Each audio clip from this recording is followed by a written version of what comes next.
जय सरना जय धर्मेश। आदिवासी सत प्राकृति सरना धर्म प्रार्थना सभा का आयोजन ग्राम ब्रिजिया टोली नेतरहाट जिला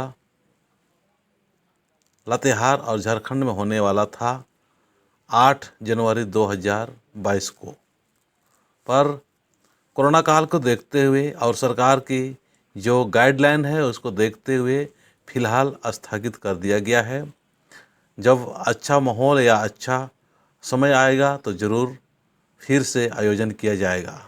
आप सभी को सूचना देते हुए दुख तो लग रहा है, क्योंकि बहुत अच्छी तरह से तैयारी चल चुका था। 30 से 32 गांव के लोग 7 तारीख को ही जाने की तैयारी हो चुकी थी। और सरना क्या है उस चीज़ का, धर्मेश क्या है उस चीज़ का महसूस कराने का एक प्लानिंग था, विचार था, पर नहीं हो पाया।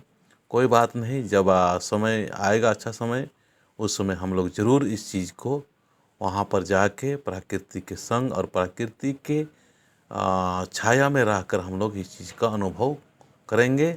ऐसा हम अगले प्लानिंग के तहत काम करेंगे। जय सरना।